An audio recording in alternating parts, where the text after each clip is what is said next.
माधवपुर गांव में रामू नाम का एक आदमी अपनी पत्नी सरिता के साथ रहता था। रामू की पत्नी सरिता बहुत आलसी थी।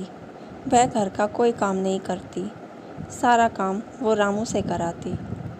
रामू सुबह जल्दी उठकर पहले अपने खेतों में जाता, फिर खेत से वापस आकर वो घर का सारा काम करता और उसकी पत्नी सरिता सारा दिन लेटी रहती और वह रामू को कहती, चलो आज आपने खाना देर से बनाया है, रोज़ खाना जल्दी बनाया करो। रामू कहता है, ठीक है, मुझे सुबह खेत पर भी जाना होता है, थोड़ा वहाँ से आने में लेट हो जाता है। और उसकी पत्नी कहती है, मुझे नहीं पता, तुम खाना जल्दी से बनाओ और फिर जाकर जंगल से लकड़ियाँ लेके आओ। रामू ने घर का सारा काम किया और फिर जंगल लकड़ी लेने चल दिया। रामू जंगल में लकड़ियाँ काटकर उनका बंडल बनाकर सर पे रखकर चल ही रहा था। तभी रास्ते में उन्हें एक साधु नीचे धरती पर लेटा दिखाई दिया। रामू ने लकड़ियाँ साइड में रखी और साधु को उठाया और कहा, हे बाबा, आप ऐसे ज़मीन पर क्यों लेटे हुए हो? तभी साधु कहता है, बेटा, मुझे बहुत ठंड लग रही है और बहुत तेज़ बुखार भी है। कुछ लकड़ियाँ मुझे तापने को मिल जाती तो मेरी ठंड दूर हो जाती। तभी रामू कहता है, बस बाबा, इतनी सी बात। रामू ने तभी अपनी सारी लकड़ियाँ तोड़ तोड़ कर साधु के सामने जला दी। अब साधु को बहुत राहत हुई। जब रामू कहता है, बाबा, आपको तो बुखार भी है, लेकिन मैं आपके लिए दवा कहाँ से लाऊं? मैं तो अभी जंगल में हूँ और इतने यहाँ आसपास कहीं दवाई नहीं है। तभी साधु बाबा कहते हैं कि इसी जंगल में दक्षिण दिशा की ओर एक सेब का पेड़ है, तुम वहाँ से मुझे एक सेब ला दो, मैं उसे खाकर ठीक हो जाऊँगा। रामू कहता है, बाबा, सेब से कौन ठीक होता है, आपको दवाई की ज़रूरत है। लेकिन साधु कहता है, नहीं बेटा, तुम अगर कर सकते हो तो मेरे लिए इतना कर दो। रामू कहता है, क्यों नहीं बाबा, मैं आपके लिए अभी सेब लेकर आता हूँ। और यह कहकर रामू दक्षिण दिशा की ओर चल देता है। सेब का पेड़ रामू को काफ़ी दूर दिखाई पड़ा। अब रामू थक चुका था, लेकिन रामू ने हिम्मत नहीं हारी और वो पेड़ के पास पहुँच गया। पेड़ के पास पहुंचकर रामू कहता है, आखिरकार मैं सेब के पास पहुंच गया, अब इससे जल्दी सेब ले जाकर बाबा को देता हूं। अब रामू सेब के पेड़ से सेब तोड़कर चलता है और साधु को देता है।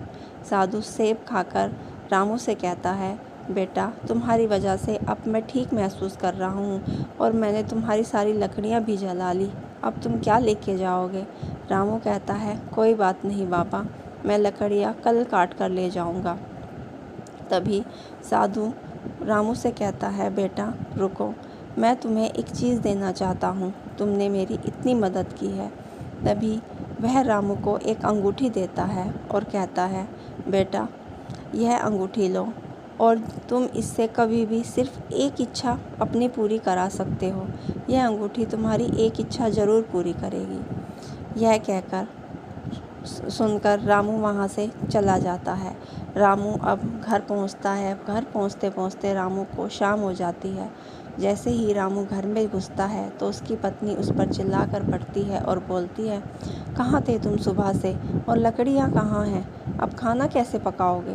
तभी रामू उसे सारी जंगल की बात बताता है और कहता है कि मुझे वहाँ साधु मिल गया और मैंने लकड़ियाँ उसको दे दी। लेकिन रामू ने उस अंगूठी की बात अपनी पत्नी को नहीं बताई। अब रामू की पत्नी गुस्सा हो जाती है और कहती है, अब तुम खाना कैसे बनाओगे? तभी रामू कहता है, तुम चिंता मत करो भाग्यवान, मैं खाना बना दूंगा। रामू ने कैसे तैसे करके खाना बनाया। अब रामू सुबह फिर खेत गया। खेत से आने के बाद घर का फिर उसने सारा काम किया। अब उसकी पत्नी कहती है, जाओ अब जंगल से लकड़ियाँ लेके आओ, कल तो तुम सारी लकड़ियाँ साधु बाबा को दे आए।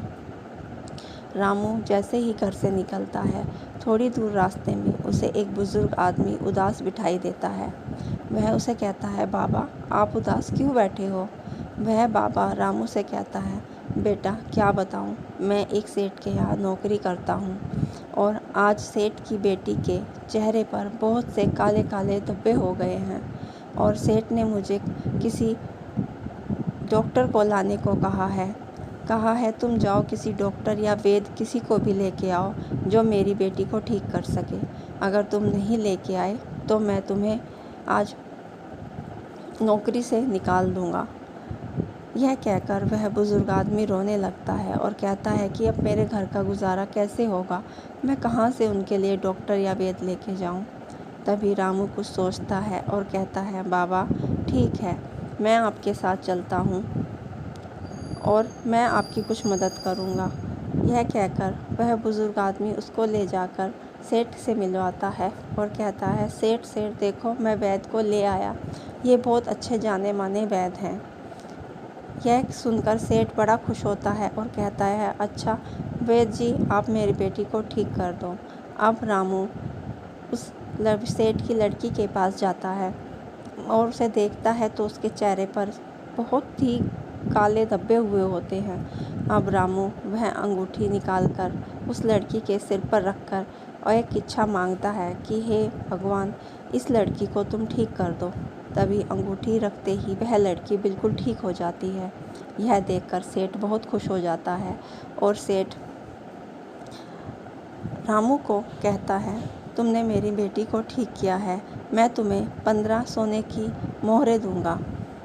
यह सुनकर रामू बहुत खुश होता है, लेकिन वह सेठ से बोलता है, सेठ जी आप मुझे माफ़ कर दो, मैंने आपसे झूठ बोला, मैं कोई वैद्य नहीं हूँ, न ही मैं ही कोई डॉक्टर हूँ, मैं तो एक सिर्फ साधारण किसान और मज़दूरी करने वाला इंसान हूँ। बाबा मुझे रास्ते में मिले थे, ये बड़े दुखी थे, तो मैंने इनकी मदद करने के लिए यहाँ आकर सोचा। लेकिन सेठ को इस बात से कोई फ़र्क नहीं पड़ा। सेठ ने कहा, मुझे इस बात से कोई फ़र्क नहीं पड़ता कि तुम क्या हो, लेकिन तुमने मेरी बेटी को ठीक किया है, इसलिए मैं तुम्हें 15 सोने की सिक्के ज़रूर दूंगा। अब सेठ ने रामू को 15 सोने के सिक्के दिए। रामू खुशी खुशी अपने घर की तरफ चल दिया। वह जैसे ही घर में घुसता है, उसकी पत्नी फिर बोलती है, अरे क्या हुआ, तुम आज भी बिना लकड़ी के आ गए, अब फिर खाना कैसे पकाओगे? मैं कुछ नहीं करने वाली, सारा काम तुम्हें ही करना पड़ेगा।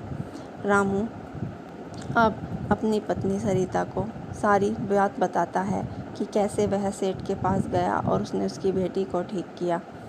अब वह फिर काम पे लग जाता है। यह देखकर रामू की पत्नी को कुछ महसूस होता है और वह कहती है, मेरा पति कितना अच्छा है, यह सारा घर का काम भी करता है, खेत में भी जाता है और बाहर लोगों की मदद भी करता है और उसी मदद के कारण आज ये इतना धन कमा के लाए हैं। वह रामू के पास जाती है और कहती है, रामू मुझे तुम माफ़ कर दो, मैं हमेशा तुमसे काम करवाती थी और खुद आलस में पड़ी रहती थी।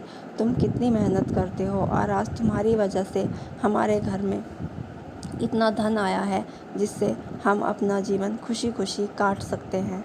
यह कहकर रामू की पत्नी अब खुद काम करने लगी और रामू को सिर्फ खेत पर भेजती और घर का सारा काम खुद करती। अब रामू और रामू की पत्नी दोनों खुशी खुशी अपने घर में रहने लगे। दोस्तों, हमारी कहानी अच्छी लगी हो तो हमारे चैनल को सब्सक्राइब करना ना भूलें, लाइक और शेयर ज़रूर करें। धन्यवाद।